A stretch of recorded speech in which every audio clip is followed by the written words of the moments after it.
Ask you at this time, please turn off your cell phones and your pagers. No texting during the performance and affects the lights. One may fall on you. Having said that, you may come back. Having said that, unwrap those candies. I know it's coughing season, but we don't have to sit there and listen to the cellophane. That can be much louder than the actors without microphones, so unwrap that candy now, put it in your pocket for later use. We have two wonderful actors with us this evening who aren't usually with us. Clara Couturier will be playing Mildred. The role of Henry will be performed by Donna Appleby. We are very fortunate this evening to have Ray Bradbury in the audience, our author and producer.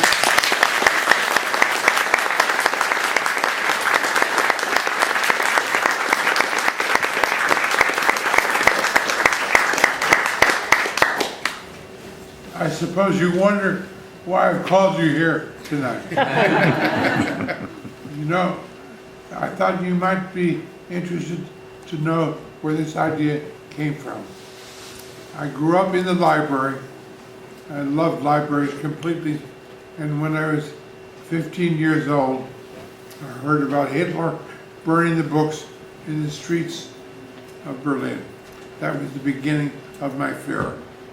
And when I was 31 years old, I began to write this short novel. It began back in 1950. I went to a restaurant one night with a friend. We came out around 10 o'clock and we were walking along Wilshire Boulevard, and a police car pulled up and stopped us and said, "What are you doing?" I said, "Putting one foot in front of the other." That was the wrong answer.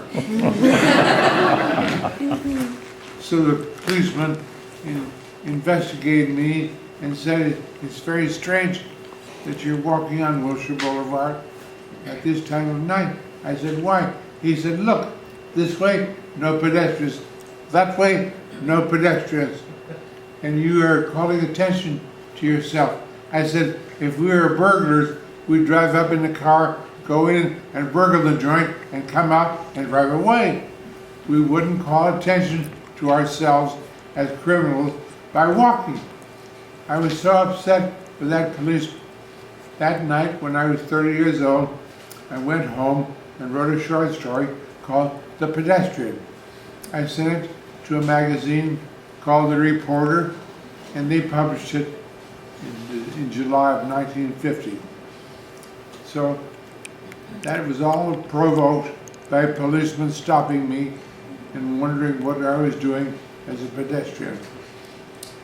Late that year, I took the pedestrian out for a walk, and somewhere during the walk, he bumped into a teenage girl.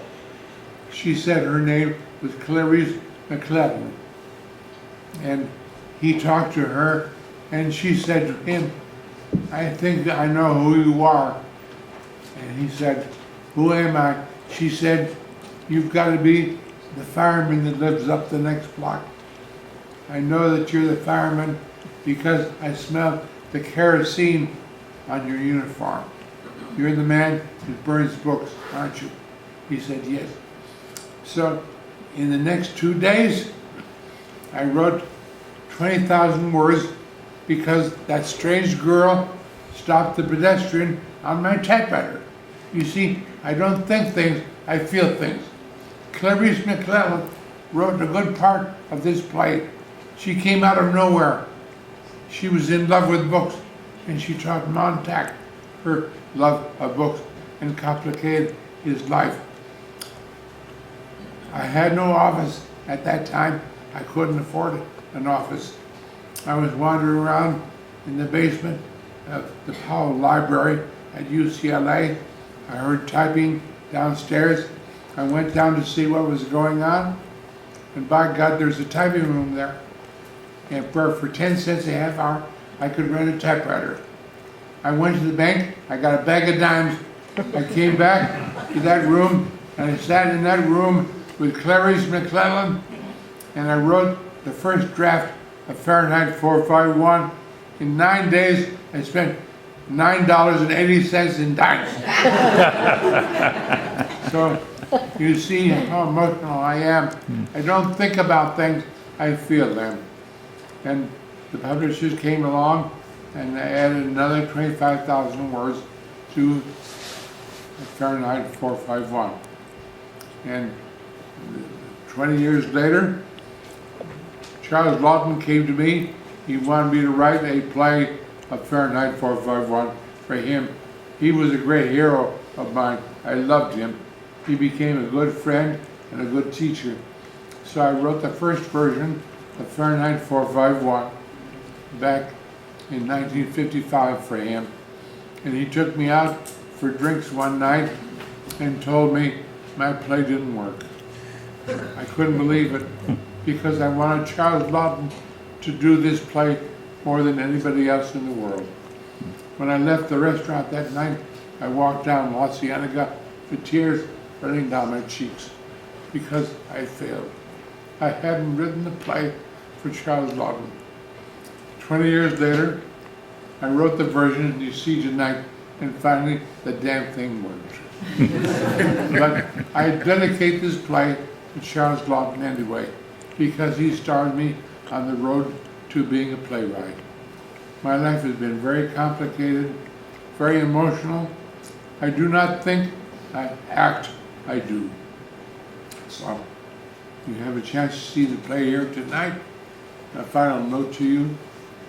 What you see around my neck is a medal brought by the French ambassador to America.